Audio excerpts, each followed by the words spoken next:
So I went through the procedure and then went home. And then Sue and I did what you do. We waited. And then he said the word cancer. And she was my soft place to land. And in that moment, I needed just that. I want to tell you about a phone call. Came in early January, just shortly after New Year's. The holidays were barely behind us. The decorations had just been removed.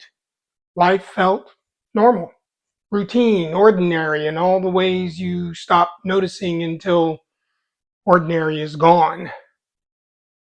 My doctor was on the other end of the line, and somewhere in the first 60 seconds of that conversation, the word cancer entered my life in a way that it never had before.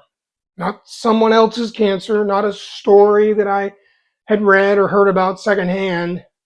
Mine. This was what that day actually was like. And I'm going to tell you all of it, including the biopsy results in plain English. Because when I was sitting there trying to understand what I had just been told, I desperately wished someone had done that for me. So that's what this video is.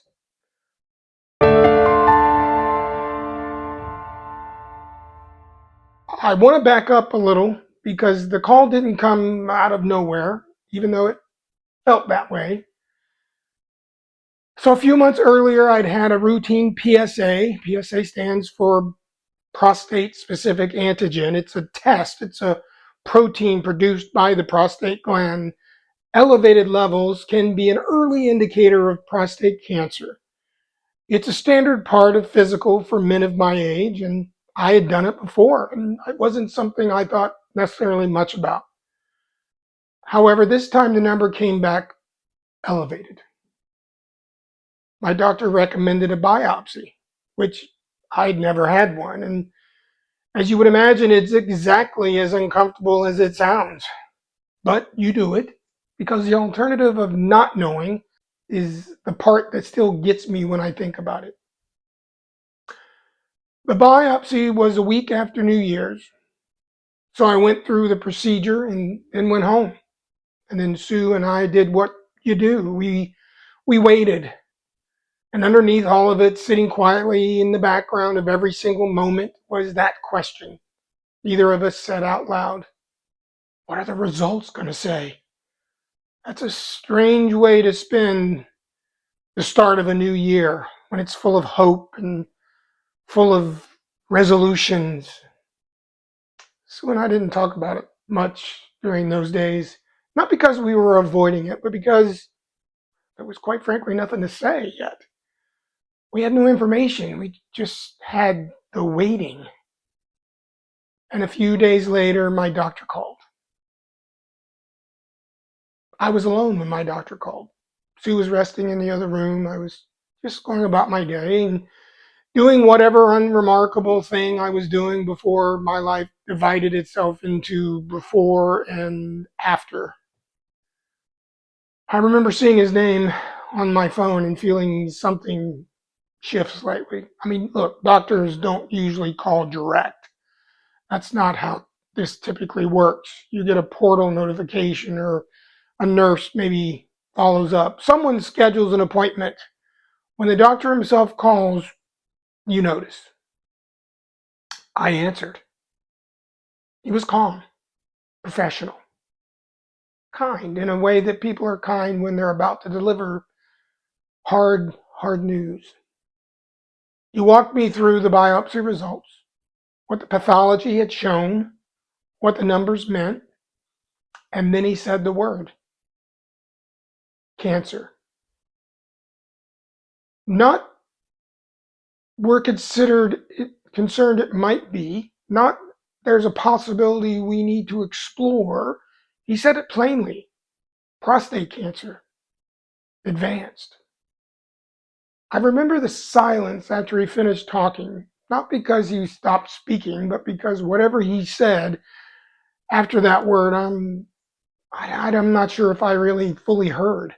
My mind had already gone somewhere else entirely. It went to Sue. It went to our kids. It went to our grandchildren. It went to, I'm not going to pretend otherwise. It went to the darkest version of what it could possibly mean. I'm a problem solver by nature. 30 years of being in the business that I do will kind of do that to you.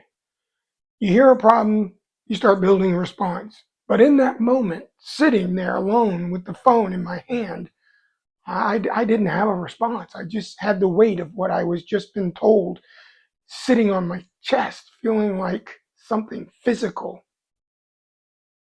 I thanked him.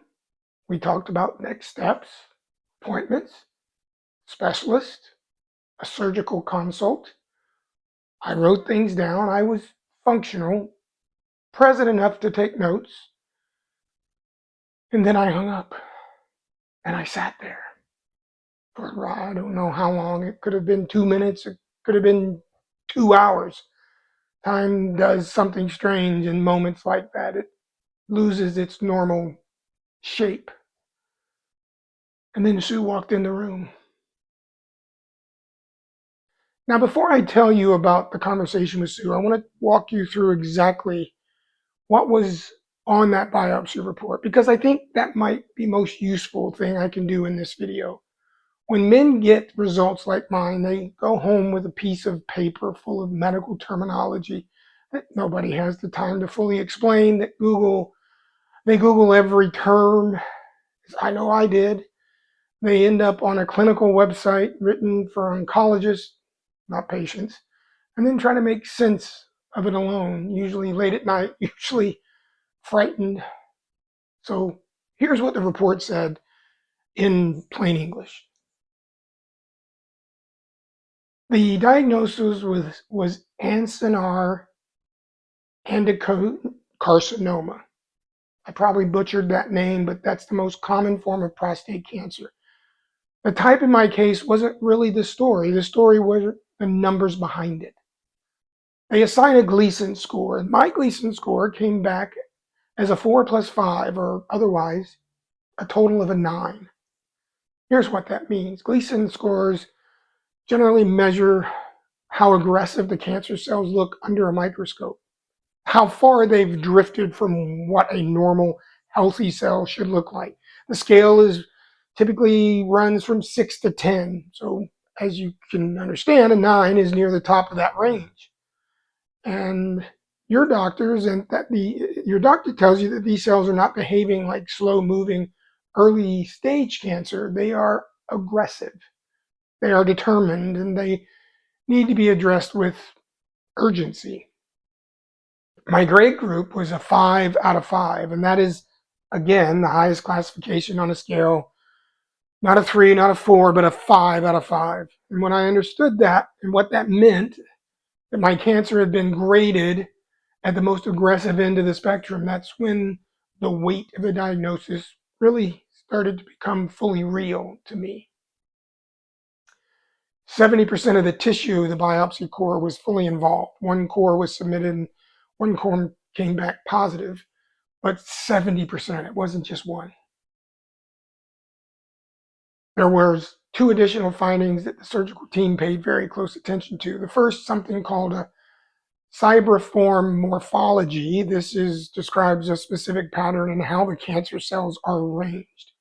And research associated this pattern with a more aggressive behavior and a higher likelihood of spread beyond the prostate. It's not a separate diagnosis, it's just a characteristic of how the cancer looks. But it matters enormously to how your treatment gets planned. The second was perineural invasion. This means the cancer cells were found tracking along the nerve pathways. Nerves can provide a route for cancer to travel beyond the prostate gland. Again, not a separate finding so much as an additional piece of information or context that tells you what your medical team is dealing with.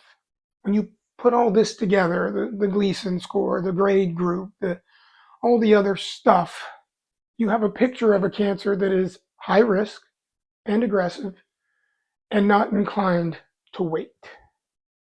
My doctor used the word urgency. When I write that down and I say it out loud now, it feels almost understated. But that was the word, urgency. We need to move. We need to plan. We need to act. And so we did. I want to pause here for just a moment and say something to anyone watching who has just received results like mine or who is waiting maybe on results right now. These numbers are serious, and I'm not going to minimize them, but they are information.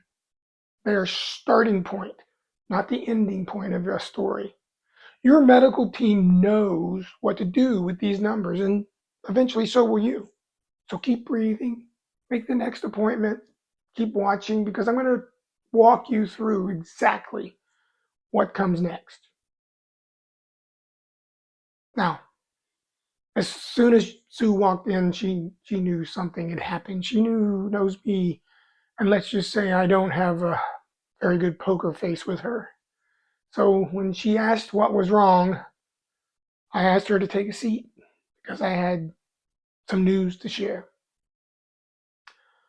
I don't remember exactly what I said. I remember that I tried to stay calm. You know, the way you want to deliver information that is not necessarily great news to another person and how they receive it. 30 years of marriage teaches you things about each other. One of the things Sue has always done is take her emotional cue from me in a crisis. If I fall apart, she's the rock. If I'm steady, she can then process. So I tried to be steady. I told her what the doctor had said. I told her the word. I told her it was advanced. I told her we had appointments to make and people to see, and that we were going to deal with this the way we've dealt everything else in the last 30 years together. And then I think we just both kind of sat there quiet for a moment because sometimes there isn't anything to say that matches the size of what you're really feeling. And trying to find those words just makes silence louder. What I do remember most about the conversation isn't what was said, it's that she didn't hesitate, not for a single second.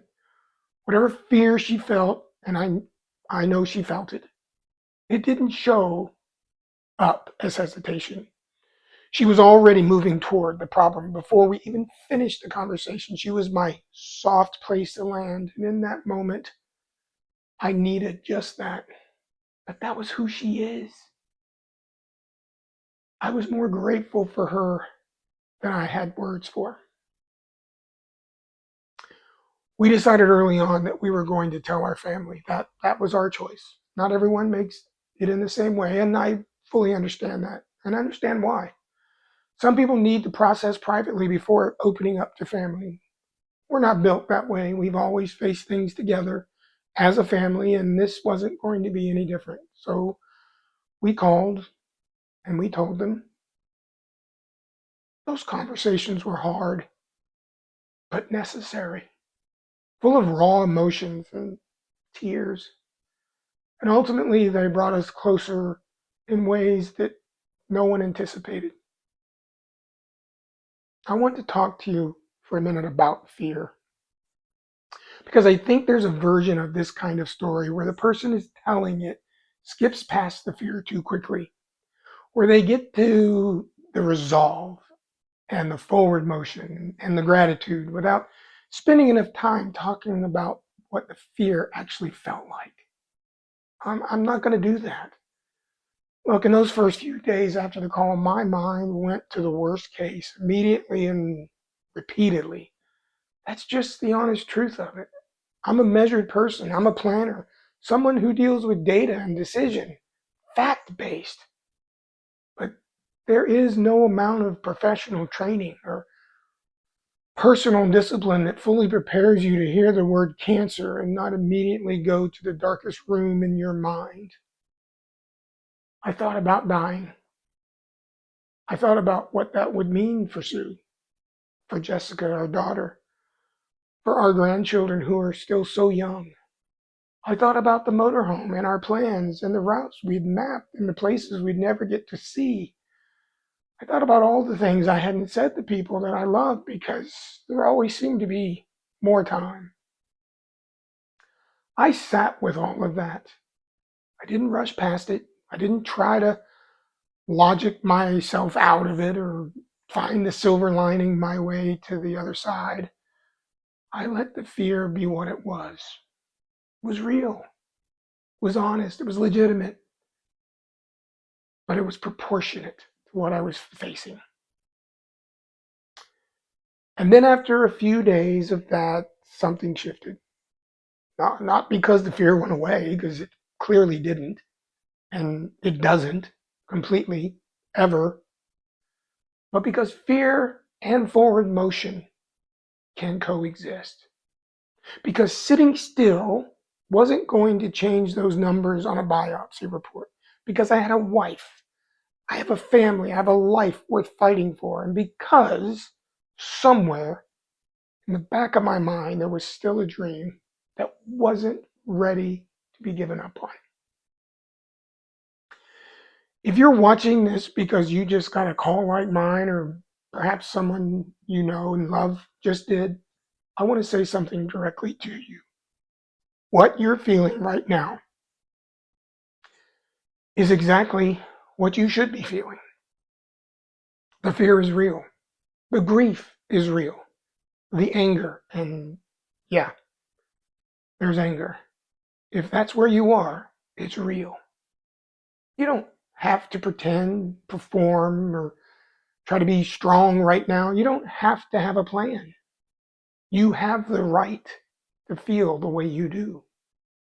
You don't have to understand the numbers yet. You don't have to make the next call. You just have to schedule the next appointment. You just have to tell the person you love one thing at a time. I also want to say this, and I mean it. The story isn't over.